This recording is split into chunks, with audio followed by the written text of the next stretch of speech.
Menuju Indonesia Emas 2045. Mimpi atau halu? Berkaca dengan negara Iran, Rusia, Cina, Vietnam, Brunei. Kalau tidak berkaca, kapan Indonesia menuju emas? Surak,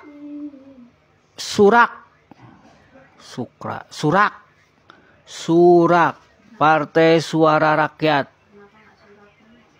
Surak Partai Suara Rakyat menyuarakan suara rakyatnya. Ini hanya sebagai bahan diskusi, bahan wacana untuk menuju Indonesia Emas. Jadi menuju Indonesia Emas,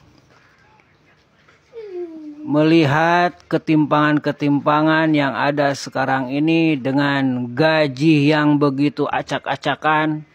Ada yang sangat besar, ada yang tidak dapat gaji, hanya mendapat BLT saja atau dan lain-lain. Ini sangat tidak masuk akal untuk mencapai Indonesia Emas. Ini hanya suara rakyat, ini dari Partai Suara Rakyat atau Surak. Partai yang belum jadi, partai yang hanya wacana, partai yang hanya dikatakan halusinasi saya sebagai penggagas, inisiator atau apapun itu, tapi ini akan saya ungkapkan sebagai suara rakyat. Jadi, untuk menjadikan Indonesia Emas, suara rakyat atau Partai Surak, Partai Suara Rakyat atau Surak, melihat model negara apa yang harus diungkapkan. Model negara tanpa gaji dulu, karena gajinya kita nolkan seluruh gaji di negara. Akan tetapi menjamin seluruh kehidupan. Secara teori ini bisa dilakukan dan konsepnya pernah dicoba dalam beberapa bentuk oleh sistem. Termasuk di dalamnya komunisme, sosialisme, utopis, dan negara kesejahteraan ekstrim. Cuman kalau ke PKI, komunisme seperti itu sebenarnya sangat traumatis. Dan saya secara pribadi tidak ingin PKI bangkit kembali. PKI gaya baru atau PKI apapun, saya sangat tidak menginginkan itu bangkit kembali. Karena PKI yang zaman dulu maupun PKI yang katanya gaya baru itu tetap melakukan yang namanya propaganda, invasi, dan aneksasi. Kalau PKI zaman dulu, perampasan tanah itu menjadi propaganda. Satu hal yang sering kita dengar bahwa BTI pada zaman dulu akan mendapatkan tanah-tanah tanpa bekerja. Asal menjadi anggota PKI mereka mendapatkan tanah. Tanah itu dari hasil rampasan atau dari orang yang dikehendaki. Asal tidak PKI, mereka bisa ambil dengan paksa. Bahkan di sini rasa keadilan tidak ada. Tapi yang saya mau ungkapkan adalah kita tidak menutup bahwa teori-teori itu ada. Yang kita inginkan adalah kesejahteraan bersama. Kehidupan yang layak. Tapi rasa keadilannya meliputi seluruh rakyat secara utuh tanpa anti terhadap agama, tapi selaras dengan kebudayaan dan agama. Intinya, pegawai negara tidak digaji uang tunai, tapi negara menjamin 100% kebutuhan dasar mereka dan keluarga, seperti makanan bergizi harian, tempat tinggal yang layak dan nyaman, transportasi, listrik, internet, dan air bersih. Pendidikan anak-anak hingga universitas itu harus dijamin. Kesehatan kelas atas tanpa biaya. Rekreasi dan jaminan masa tua. Itu semua didapat tapi tanpa gaji, tapi negara yang menjamin.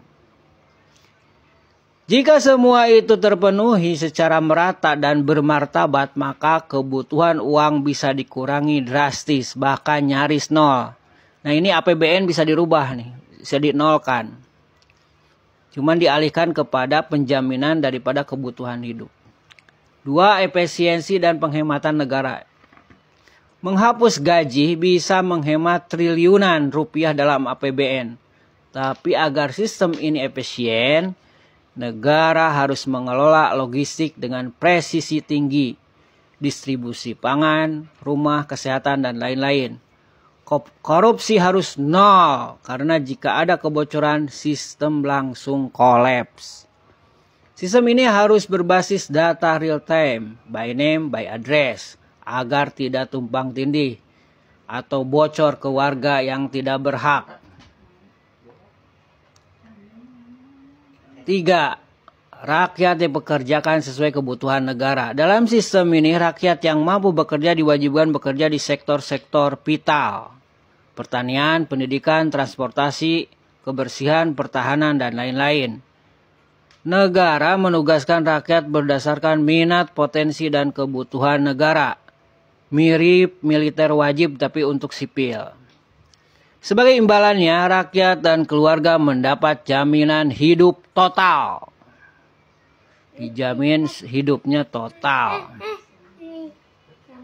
4. Contoh negara atau sistem yang mirip. Iya, sama. Rusia pernah mencoba sistem ini. Gagalnya karena korupsi. Tapi kalau diefisienkan akan bagus. Kibbutz di Israel, komunitas agraria tanpa gaji, tapi semua kebutuhan terpenuhi secara kolektif. Ini masih bertahan.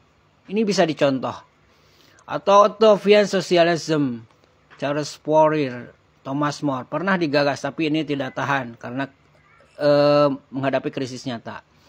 Skandinavia seperti Norwegia dan Finlandia mengarah ke sini, tapi tetap ada sistem gaji yang dikompresi dan dilengkapi jaminan luar biasa. Ini Finlandia udah sebagai model contoh yang udah berhasil. 5. Kelebihan dan resiko. Kelebihan, tidak ada orang miskin secara struktural. Tidak ada kelaparan, tunawisma, atau anak putus sekolah. Negara lebih stabil dan rakyat fokus berkarya. Tapi ada resiko. Resikonya motivasi kerja bisa menurun karena semua orang dijamin. Inovasi dan kompetisi bisa mandek. Butuh birokrasi super efisien yang sering sulit di negara berkembang. Tapi ini bisa terjadi kalau semuanya bergotong royong, semuanya punya keinginan kuat. Kebebasan bisa terganggu karena negara mengatur semua lini. Diatur tapi kebutuhan hidup layak. Kita akan merasa mau untuk itu. Yang penting hidup kita layak.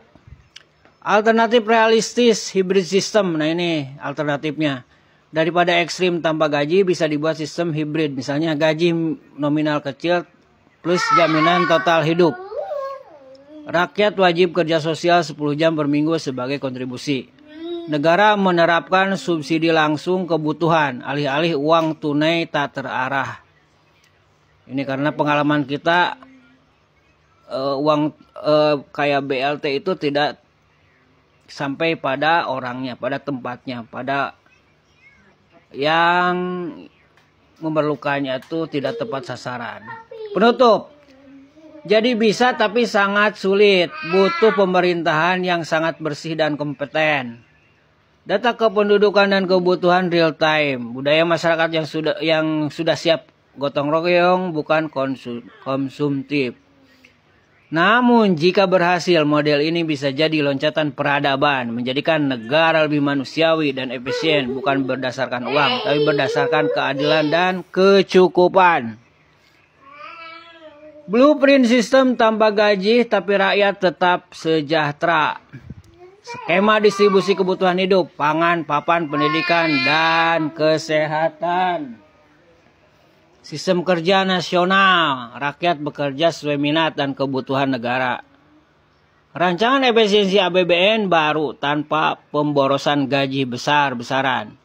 Perlindungan moral dan agama agar sistem ini tidak melanggar nilai-nilai luhur. Jadi tidak anti agama. Kalau ide ini bisa dilakukan, negara hadir tanpa uang tapi tak ada lagi yang kelaparan. Ini sangat membantu kalau kita melakukannya dengan itikad yang baik, dengan keseriusan dan segala rupa, akan menjadikan negara ini siap untuk menuju Indonesia emas. Karena kita lihat berkaca kepada Iran, walaupun di blokade, di embargo, tapi dia menjadi negara kuat, negara hebat, bahkan berdiri sendiri dengan kekayaan yang banyak. Itu berkaca daripada negara-negara. Jadi skema distribusi kebutuhan hidup, kebutuhan dasar disediakan langsung oleh negara melalui sistem distribusi otomatis. Pangan, koperasi pangan nasional di tiap kecamatan, pasokan dari pertanian rakyat plus logistik nasional. Rakyat cukup memiliki kartu kontribusi atau pengganti uang untuk mengakses. Papan, perumahan rakyat sistem sewa milik berbasis kebutuhan keluarga. Skema gotong royong, bangun rumah plus pengelolaan desa atau kota mandiri. Pendidikan, ini total gratis sampai universitas. Berbasis minat dan bakat, fokus pada kecerdasan praktis, spiritual, dan sosial. Kesehatan, klinik gratis per radius 5 km. Dokter adalah warga terdidik yang mengabdi dalam sistem kerja nasional. Sistem kerja nasional, rakyat tidak bekerja demi gaji, tetapi demi keberlangsungan sistem dan sesuai panggilan hati. Setiap warga usia produktif mendaftarkan minat dan keterampilannya. Sistem AI, negara mengatur rotasi kerja nasional agar tidak ada sektor yang kosong. Warga tidak diukur dari output uang, tapi dari kontribusi aktual. Mengajar, merawat, membangun, menanam, dan sebagainya. Profesi prioritas, petani, guru, tenaga medis, logistik, pemelihara sistem. Efisiensi APBN baru tanpa gaji. Fokus APBN hanya pada logistik, infrastruktur, dan distribusi. Hilangkan gaji pejabat, diganti pengabdian dan jaminan hidup. Tanpa gaji tapi hidupnya dijamin. Anak-anaknya dijamin, keluarganya dijamin. Fokus pengeluaran, bahan pangan, energi terbarukan, transportasi publik, teknologi pendidikan, dan kesehatan. Audit publik total, seluruh anggaran transparan dan disiarkan real time. Digitalisasi distribusi, semua warga punya akun kontribusi dan konsumsi nasional. Perlindungan moral dan agama. Nah ini tidak anti agama ya. Sistem ini dibangun bukan untuk utopia ateistik, tapi justru berpijak pada nilai-nilai luhur, kebudayaan, dan lain-lain. Prinsip keadilan sosial dan kesetaraan sebagai amanah Tuhan. Ini sesuai dengan Pancasila, ayat kelima. Keadilan sosial bagi seluruh rakyat Indonesia. Etika kerja didasari niat ibadah dan tanggung jawab sosial. Dewan Etika Nasional berisi tokoh agama, budaya, dan rakyat, bukan partai politik. Sanksi moral dan sosial bagi penyimpangan, bukan sekadar hukum birokratik. Slogan gerakan, negara hadir tanpa uang, tapi tak ada lagi yang kelaparan. Bekerja bukan demi gaji, tapi demi negeri. Karena hidup layak adalah hak, bukan komoditas.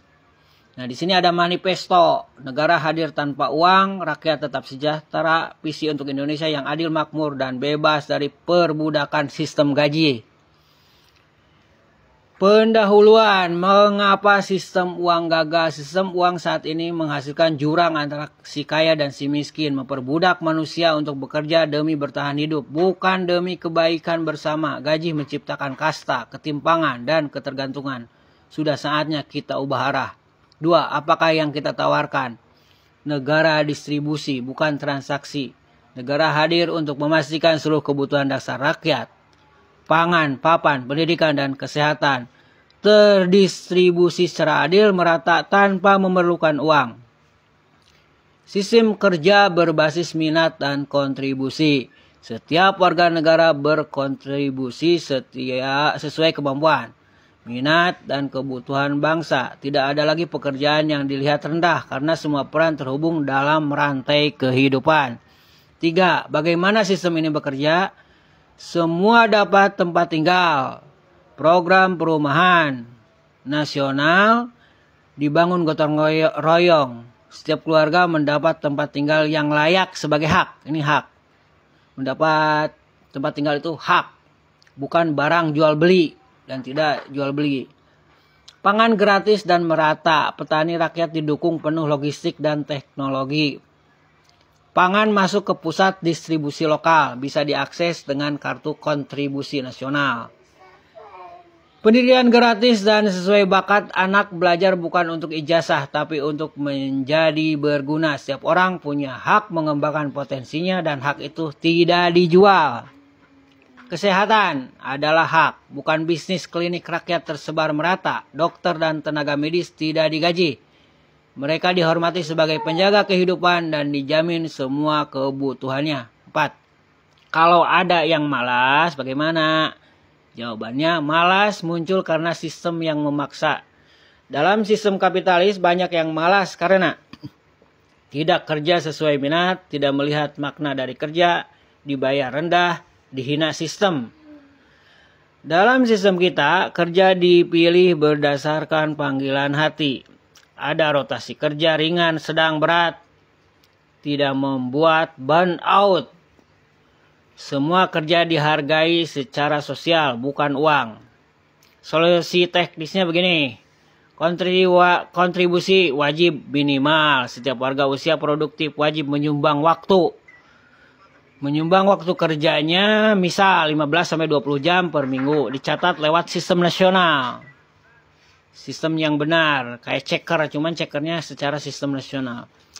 Tim pendamping dan motivator komunitas. Orang yang kesulitan semangat akan didampingi, bukan dihukum. Orang malas jangan dihukum, tapi dicari akar masalah. Apakah depresi, trauma, atau kehilangan arah? Sanksi sosial ringan bagi yang menolak total. Jika ada yang benar-benar tidak mau kontribusi tanpa alasan, aksesnya dibatasi untuk fasilitas non-krusial. Hiburannya dibatasi, perjalanan dibatasi orang-orang yang seperti itu. Tapi hak hidup tetap. Hak hidup dasarnya tetap dijamin. Ruang rehabilitasi karakter seperti pesantren atau pusat retreat sosial. Tempat warga bisa dipulihkan mental dan moralnya secara manusiawi. 5. Mengapa sistem ini mungkin? Teknologi sudah canggih. Otomatisasi bisa bantu produksi tanpa banyak tenaga. Distribusi digital memungkinkan transparansi. Budaya gotong royong Indonesia adalah fondasi yang sudah ada. Generasi muda makin sadar bahwa kerja bukan hanya soal uang, tapi arti hidup. 6. Penutup. Ini bukan utopia, ini pilihan kita tidak menjanjikan surga. Tapi kita menantang diri untuk menjadi bangsa yang saling menjamin kehidupan, bukan bangsa yang saling memperdagangkan penderitaan. Indonesia tanpa uang tapi penuh rasa cukup. Indonesia tanpa gaji tapi penuh makna. Indonesia tanpa kelaparan tapi penuh pengabdian. Ini sekedar simulasi sistem kerja ya. Jadi simulasi sistem kerja dan distribusi nasional tanpa gaji. Bayangkan, kamu hidup di sebuah negara bernama Nusantara Baru. Tidak ada uang, tapi semua kebutuhan hidupmu dipenuhi. 1. Kehidupan harian warga Nusantara Baru. Contoh, nama Muhammad Amin Ramdhani, usianya 30 tahun, minatnya pertanian, mendongeng anak-anak. Tugas mingguannya Senin sampai Selasa menanam dan panen di pertanian desa 6 jam per hari. Rabu libur waktu keluarga. Kamis mengajar dongeng di sekolah dasar lokal 4 jam. Jumat jaga kebun komunitas bersama tetangga 4 jam. Sabtu Minggu bebas, bisa belajar ke pusat pendidikan minat. Hak yang diterima, rumah 2 kamar, bisa hasil gotong royong warga atau negara yang menyediakan pangan. Ambil di pusat pangan rakyat pakai kartu kontribusi. Pendidikan, anaknya sekolah gratis, alat dan seragam tersedia. Kesehatan, istrinya Muhammad Amin ini kontrol kehamilan rutin gratis. Kedua, mekanisme kerja nasional. Langkah-langkah. Setiap warga usia 17 sampai 65 tahun mengisi peta minat dan keterampilan. Contoh, bertani, memasak, desain, mengajar, memperbaiki, dan sebagainya. Sistem penjadwalan kerja nasional atau SPKN mencocokkan warga dengan kebutuhan wilayah masing-masing. Hasil rotasi kerja adil dan sesuai minat. Kontribusi minimum 15-20 jam per minggu jika lebih. Dapat penghargaan sosial, hak libur banyak atau prioritas pelatihan. Pemantauan berbasis komunitas. Kerja bareng, saling bantu, bukan sendirian. Simulasi sistem kerja dan distribusi nasional. Tanpa gaji. Bayangkan, kamu hidup di sebuah negara bernama Nusantara Baru. Tidak ada uang, tapi semua kebutuhan hidupmu dipenuhi.